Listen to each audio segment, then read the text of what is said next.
They don't foul a ton. They don't turn the ball over much. They've got an above average offense. They've got an even better defense. They rebound pretty well. They get a lot of steals, like nearly 9 a game. Like they're good at so many different things.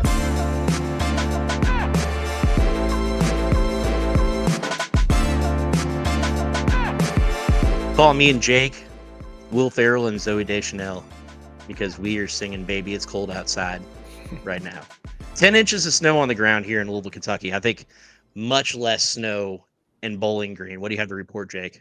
Not even a centimeter of snow on the ground. We got ice, and that was it. That's depressing. But yeah, it's not as depressing as having to shovel your driveway in 20-degree cold. So there's that. I just went outside, and my neighbor's driveways are like perfectly, like immaculately clear. And there's just 10 inches of just hard snow on my driveway. Like my wife went out and tried it for a few minutes, and I was just like, this is depressing. I don't want to do this. I don't know where people get the work ethic to just shovel their entire driveway. Or why does it matter? Why do you have to shovel the entire driveway, Jake? Is there a reason behind that? That's a great question. I have no idea. I don't even, whenever the storm was coming in, I was talking to Kelsey. I was like, do we have a shovel? Do we have a snow shovel? And she's like, no, do you? And I was like, no. So we don't have a snow shovel. So even if I had the motivation, which I wouldn't, it would just, it's all going to use your there. hands. Mm-hmm. Yeah, but that's my question for people out there that have an immaculate driveway when it's 20 degrees and 10 inches of snow on the ground. Like, why? What is the reasoning behind that? It's the same people that have immaculate yards, like the perfect green grass, like Bermuda grass, not a spot out of place. Those are the same people. Yeah. The thing is, though, I spend a lot of time in my yard, like maybe more than my neighbors, but nothing has come of it. At least not in this house so far. In previous homes, I've been able to get it looking nice, but this yard, it's been ticking me off. So we need to get what's our guy's name? There's a guy that's active on Louisville social media. Ken Harbison, I believe. Polo Fields Lawn Care. Get out here and take care of me, bro. I don't know what to do. Anyways, Cards. 4-game winning streak. Second 4-game winning streak of the season. Sound the siren. The last time that Louisville won 4 in a row, unfortunately, they lost 3 in a row after that. So the hope is to continue this streak going, Jake. When Louisville when Louisville faces Clemson on Tuesday night at 7 p.m. We want to talk a little Virginia because something magical happened. Louisville went to Virginia and won by 20 points after losing 18 out of the last 19 games period against Virginia. I mean, talk about like a kryptonite. It's unbelievable. Pat Kelsey just walks right in there, knocks out Virginia on the road. Virginia has like a 99% home winning, not winning streak, but they've won like some crazy amount of games at home in their current arena. Tony Bennett was just like the ill that Rick Pitino could not cure. And I mean, what a statement. I don't care that Virginia's not as good as they've been or that Tony Bennett's gone or whatever. I don't care about any of that. Just the fact that Louisville went to Virginia and won by 20 points. What are we thinking? I didn't realize I was 3 years old the last time I went at home or on the road at Virginia. I have no memory of ever winning a game against Virginia on the road. Like, that's crazy. And honestly, like I was kind of downplaying Virginia a little bit.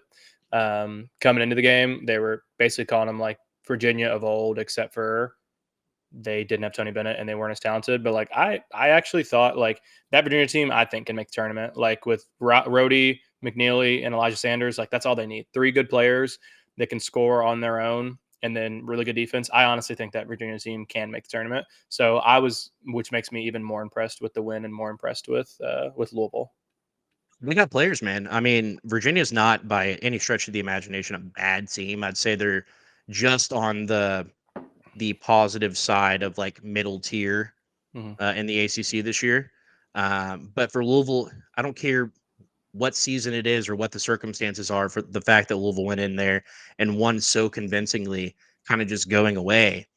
I think that was kind of the biggest takeaway of the game for me, was just that, there was a lot of resiliency shown, and Louisville had to win in a different way. They had to They were able to dictate most of the game, but when Virginia punched back again, just like they did against North Carolina, and previous games that we saw this season, just did a really good job of just really putting this team away and not making it so it was kind of a, if it's a close game in the end, I think that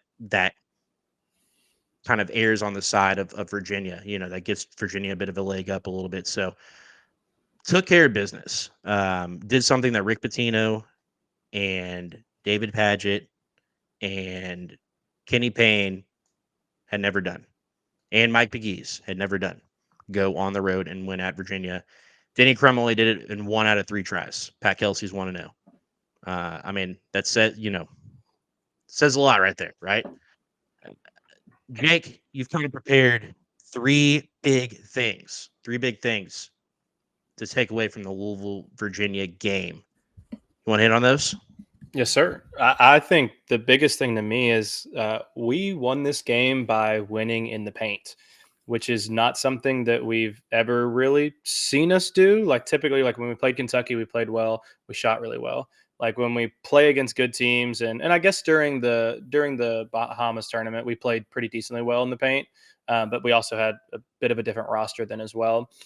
So at least the first time in a while that we've won in the paint. It was our fewest 3-pointers attempted on the year, only 19.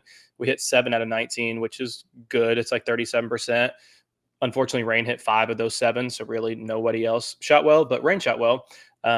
So that's all that really matters. But I mean, I think we had 14 offensive rebounds, 10 second chance points. We had 36 points in the paint. UVA only had 18. I mean, Chucky's just getting in the paint, dishing off to cutters, finding shooters, whatever it is. Like it was so impressive to see, which Virginia is not an easy team to beat on the inside. That's like the one thing they don't want you to do, is to even get into the paint to be able to beat you there.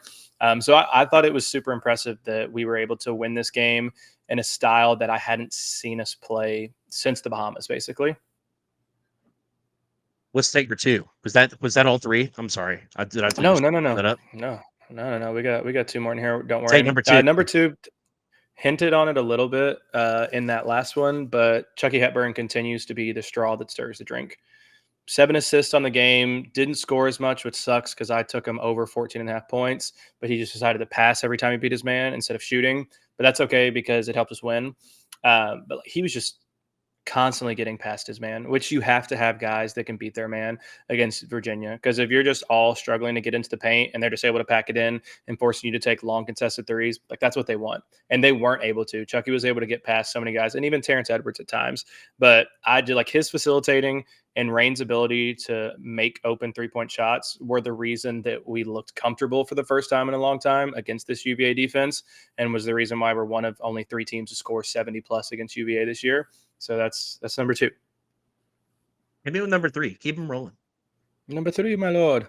Number 3, Kadir Traore has his breakout game. Finally, we talked about it, I think almost 2 weeks ago, maybe 10 days ago, that we thought it would take 5 to 10 full games with this team total, not 5 games back, but 5 to 10 full games total with this team to kind of find his groove. And it took exactly 5. This was the 5th game. Traore comes out, posts 15, 8, 1 block, 1 steal in just 16 minutes too. Like those are crazy stats for, like, imagine if he plays 30 minutes, he's dropping 25, 15 and 2 and 2, like an incredible stat line. Shot really well from the field, and he hit a 3, which we've seen him shoot or attempt threes, I want to say, in all 3 games since his return. Yeah. So he's confident in this shot, and one finally went in. And if he can shoot threes, he is such a weapon to this team, even at like a 33% clip. But he's still like, he's the player that I thought he was. He lacks a little bit of skill, but everything else is good to above average, like athleticism, length, hustle, interior scoring, interior defense. Like it's all there. He's just a little less skilled, but his effort is so great, and he's an interior player that we don't really have right now. So I thought he did great, and I thought especially when Chucky was making those drives, if it wasn't James Scott for the lob, it was Kadir right there making a beautiful cut because the freshman helped out too much and turned his back to him. So I think that was huge. I think getting Kadir, I don't expect him to be a 15 and 8 guy, but an 8 and 6 guy, an 8 and 8 guy. something like that. Just getting a little bit of scoring, a little bit more playmaking to alleviate Chucky and Terrence. A lot of defense and a lot of rebounding, I think, goes a long way with this team. Yep. 3 big things, Jay Cook. I love that. And your last point was what to me was the biggest individual takeaway was that Kadir Traore is absolutely who we thought that he could be.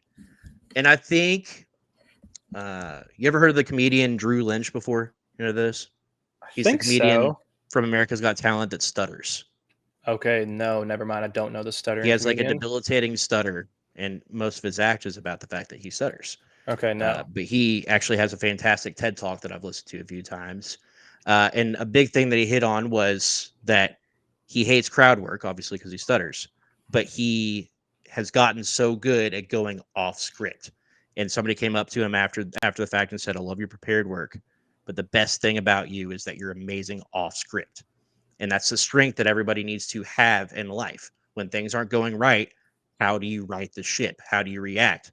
And Aboubacar Traore is a guy that can come in and play off script for Louisville, a guy that he doesn't necessarily need to know he doesn't need to be in rhythm perfectly with the game plan because he's a guy who comes in and mixes things up so well. Perfect example was when he comes in, crashes the glass, kind of pulls it back out, and he's like, "Oh shit, I got somebody one-on-one mismatch up and under and one." Like that's what his game is, right? He's a guy that when his teammates aren't rebounding well, he's going to come in and pick up 8 to 10 rebounds. If Chucky goes out and they need somebody to handle the point, they trust him enough that he can handle the point. He's a guy that can distribute for others. He's a guy that is a well above average defender. He can shoot the ball well around the basket. He has an arsenal of moves in his, in his back pocket, essentially. But I think maybe the most important thing, though, is that he's just able to go off script and do the things that Louisville's not been able to do when they need somebody to go to. He can be one of those guys. And that's what impressed me the most about Traore's game. It's not that he is benefiting from Pat Kelsey's offensive scheme or defensive scheme. He's benefiting from taking advantage of plays that aren't going the way that they're supposed to go. And you need one of those guys on every team. I think Louisville has like a half of one of those players in Noah Waterman. I would love to see Noah Waterman become that game in and game out. But with Traore on the floor, this team officially becomes a lot closer to what we thought their ceiling was.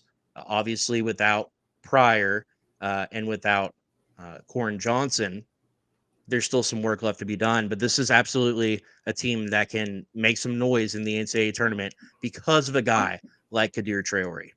Yeah, and if we want to continue throwing flowers his way, again in just I think it's 16 minutes of play, I think that's what it was. Correct. He had 3 of our 14 offensive rebounds, so 22% of our offensive rebounds, 8 of our 28 total offensive rebounds, so 30% of our total rebounds, 10 of our 36 points in the paint, so 28%, and then 1 out of our 5 blocks, 20%. So a guy that played 15 minutes at the 3 to 4 spot put up 20+% of our blocks, points in the paint, and total rebounds. Like that's a huge contribution from a guy that had been struggling up to this point. So I was so excited to see him finally find a groove. And I think the big thing there is just like I think he kind of figured out, okay, this is how I help this team out. It is in transition. It is cutting. It is getting offensive rebounds. It is facilitating at the high post. Like whatever it is, like he kind of finally figured out a way to help this team out and didn't look, I know a couple times in previous games, it almost looked like he was having to force things or he was attempting to force things. And that led to turnovers and fouling. So I think this game, it was just nice to see him get comfortable. Louisville 1.186 points per possession, which is far higher than what Virginia typically allows. They only turn the ball over on 15% of their possessions, which is pretty low playing a team like Virginia. Just like the North Carolina game, Louisville led throughout. 36 minutes of time leading, only trailed for 22 seconds of the game. Sounds almost identical to the North Carolina game. Games where while Louisville had to kind of pull away a little bit late, ultimately they were in control throughout. And that's a huge, huge takeaway from this kind of blossoming that we've seen happening over the course of the last few games. I think that Aboubacar Traore is a huge, huge part of that. Any other takeaways from this game against Virginia? I don't want to just kind of leave it at that if there's other thoughts out there, but another big game against Clemson coming up. Yeah, no, I think we shot really well from the free throw line, 13 of 14, which we ended up winning by 20, so it wasn't as big of a deal. But I mean, anytime you can shoot 90+% from the free throw line is huge. Sure. Another thing, we had 5 blocks, which we talked about it a few podcasts ago. But basically, since Kaysen had gotten injured and was no longer playing for us, we're averaging like 1.2 blocks a game. The last couple of games, though, and just happens to be when Kadir is back, we're back up to like the 3, 4, 5 a game range, which is still not an amazing stat line. But if you can average 4 blocks a game, you're respectable. You have somewhat of an interior presence. And it was 5 blocks for 5 different people: James Scott, Javon Hadley, Noah Waterman, Kadir, and Kanai. So all around team effort. Love to see that. Yeah, I think that this is a Virginia team that this will end up being still probably a quad 2 win at the end of the season. I'm not sure if I see them, what they have to creep into the top 75 of the net. Is that right? Yeah, and they're at 118 right now. Yeah, that'd be a tough rise for them to get to the top 75. But what I will say is that this is a solid quad 2 win, and people are going to downplay a little bit that the fact this is Louisville basketball and you should beat a team like Virginia. I don't disagree, but the fact that it happened on the road, year 1 of the Pat Kelsey era. Now, while Virginia isn't what they have been, this is a team that Tony Bennett was ready to leave. Like, they didn't have any attrition across the roster when he quit just before the season started. Right, his fingerprints are absolutely still all over this team. So I still think it's a pretty impressive win. And I think that it was a crucial win in a time where you just cannot lose games like this if you want to be an NCAA tournament team. There was absolutely potential there for a letdown. A big time environment, home win against North Carolina, a big time school that's probably going to be an NCAA tournament team this year. You go on the road in between home games to play just this very just sleepy, kind of sneaky Virginia team before heading to Clemson. This was absolutely an opportunity for a letdown. And now you come back home with an opportunity for a quad 1 win against Clemson. Right, they're a top 32 team, so they're going to be right there when it's all said and done. This is going to be a quad, like a low tier quad 1, high quad 2 win. You need those Q1s to really solidify yourself in the NCAA tournament. So, Jake, we know this Clemson team beat Kentucky. We know that they are, a pretty typical type of Brownell team. Maybe not as good as the teams they've had in the past few years, but still really quality. Probably a double bye type of top 4 to top 6 team in the ACC. Initial thoughts about Clemson? Yeah, I think they're a good team. I watched them in the Kentucky game, which obviously that's going to leave you impressed, beating Kentucky. And then I watched their game against Memphis. They've got a lot of dudes that you probably know. Chase Hunter is still there. He's in his 6th year now. Also figured out that he has a brother on the team that's not nearly as good, named Dylan. Didn't realize that until I started watching him. They've got Ian Shefflin, who's that like kind of chubby looking white kid, but who's actually really good, averages like 11 rebounds a game. And they got Victor Locken, who's a transfer from Cincinnati, who's just a behemoth of a human, like 7 foot, 250 pounds. Mm-hmm. That's not going to be fun.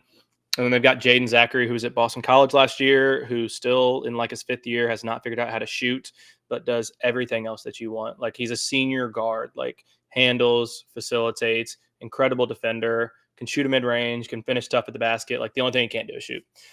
So they've got a lot of different pieces on this team to be a really good team. It's the reason why they're 12-3, undefeated in the ACC. I think it's going to be a really big challenge. I think if there's one thing that scares me the most about this Clemson team, is the interior presence of Ian Shefflin and Victor Locken. Like, those are 2 dudes that average like 16 rebounds a game, 3 blocks together, both can shoot threes.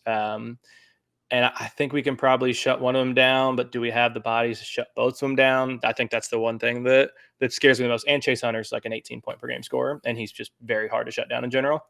Yeah, and to your point as well, they have two of the top 180 players in the country in defensive rebounding percentage, including Shefflin at 26.1 defensive rebounding percentage. So they are taking up all of the rebounds available.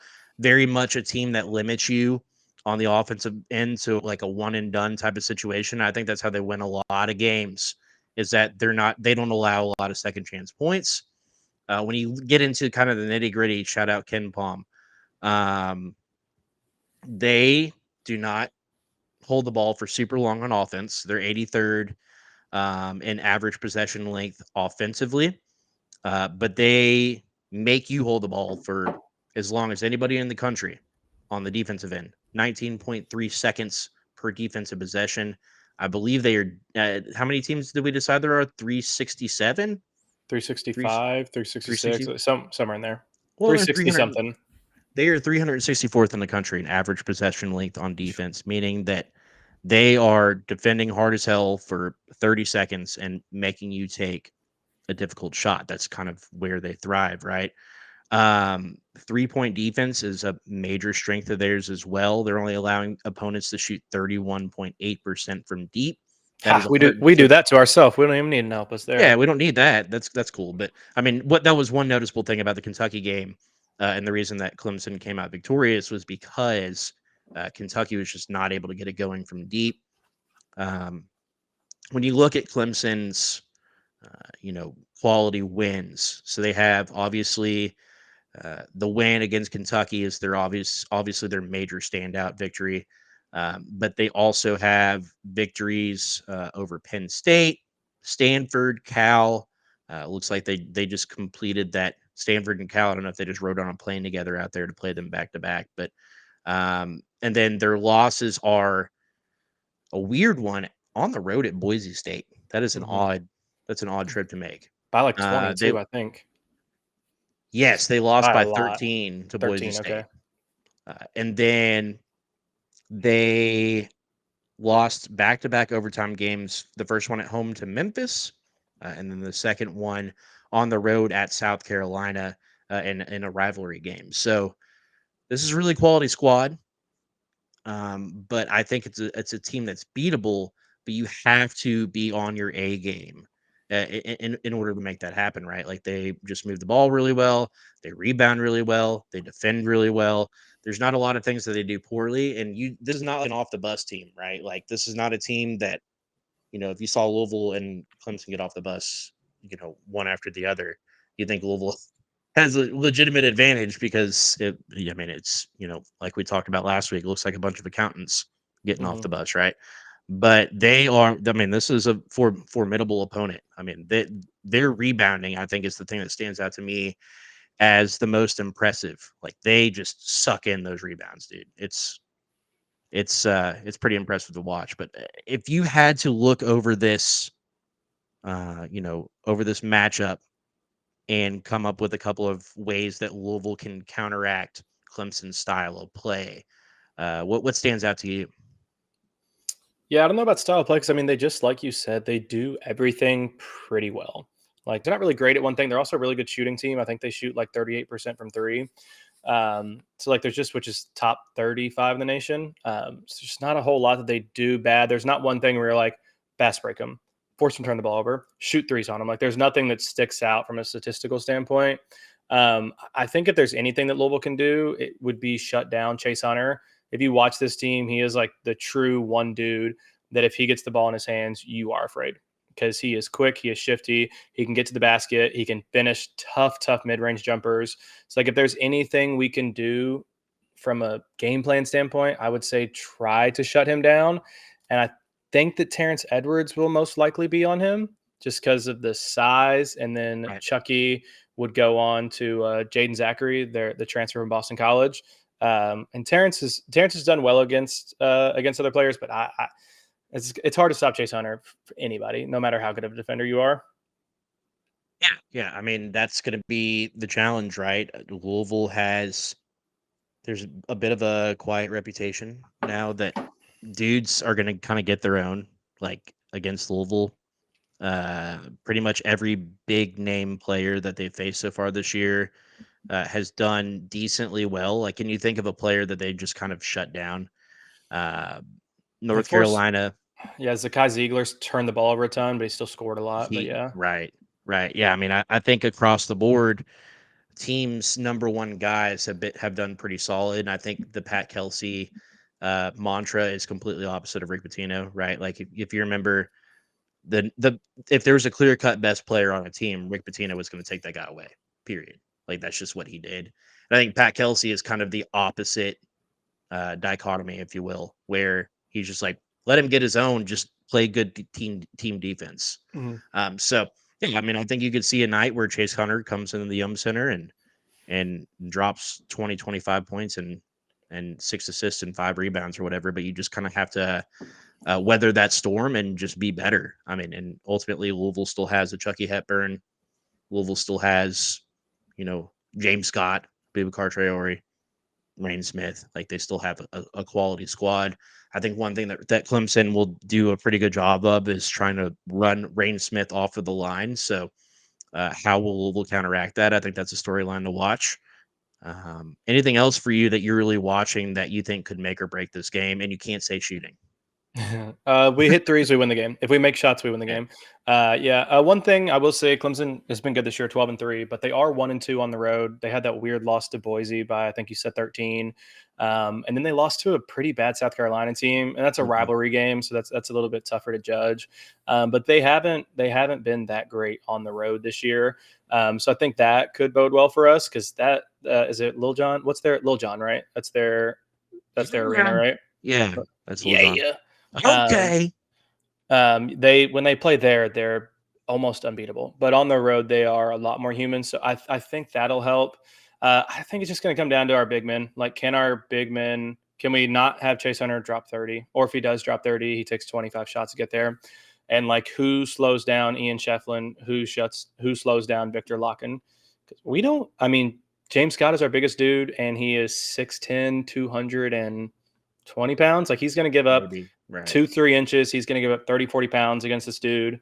And he's not super skilled, and he has molasses feet. But he's ginormous, and he is actually a really good three-point shooter as well. He shoots 39% from three.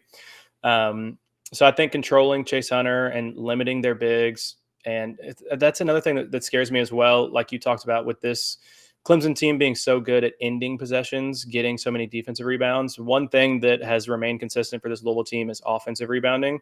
I know we're top 50 in the nation. Even when we're not shooting well, we're able to stay in games or win games because we're rebounding the ball so well on the offensive side.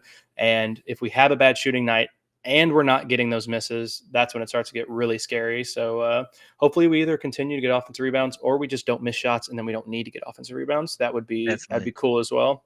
Yeah, I'm right there with you. If you look at the last 2 games, James Scott stays out of foul trouble, and he's fantastic.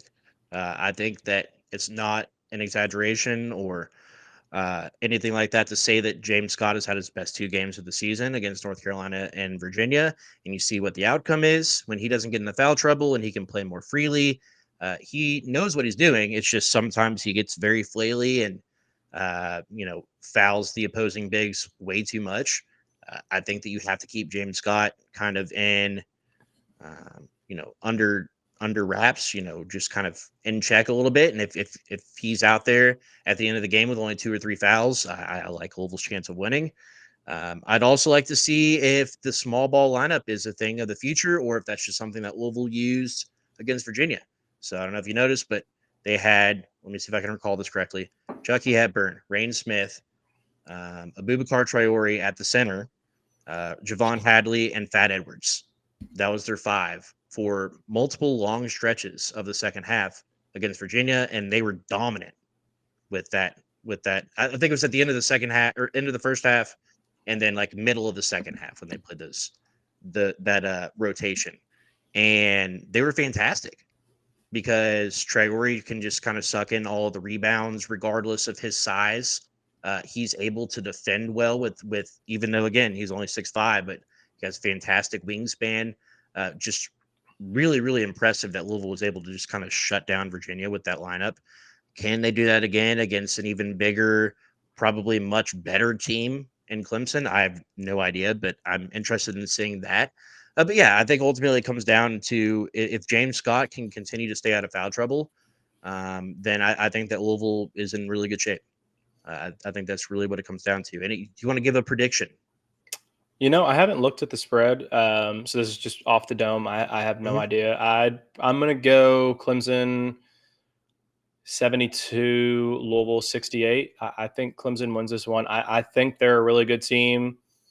Obviously, we have a chance to win if we shoot well. I mean, if we shoot well, we can beat this team pretty easily. But Chase Hunter's scary, and I don't think we've seen a team that has this many good post players. And I think that really concerns me a lot. And they also have Jaden Zachary, the guy from Boston College, who's a great on ball defender. And like if Chucky is shut down, I'm fearful for where the rest of the playmaking and scoring is coming from, because obviously Terrence can score, but if it's just Terrence, I mean, maybe a little bit of Javon, but they've got Ian Shefflin who can guard him in the post, and that's where he tends to do most of his damage.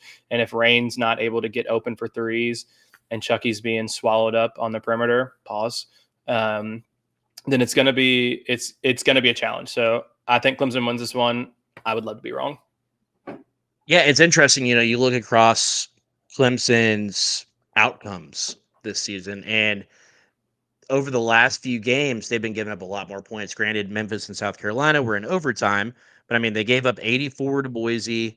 They gave up 87 to Memphis, and I think that was a game where it was like in the mid to low 70s through regulation. Yeah. South Carolina, they gave up 91.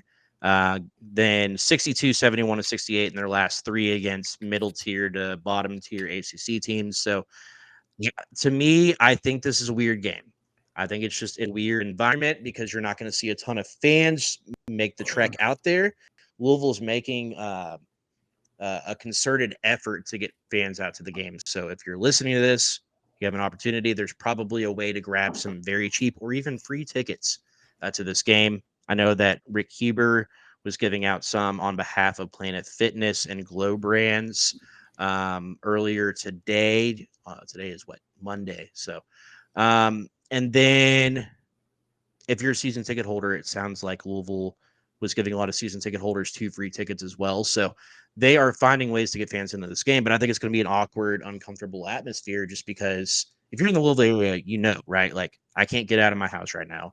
The hope is I can by 5:30, 6 o'clock on Tuesday, but the reality of the situation is there's 10 plus inches in areas of snow and ice on the ground. So it's going to be difficult to get down to the arena. I say all that to say it's going to be kind of an uncomfortable, awkward environment. Louisville, can they continue to kind of, build their own momentum and sustain the success that they've had?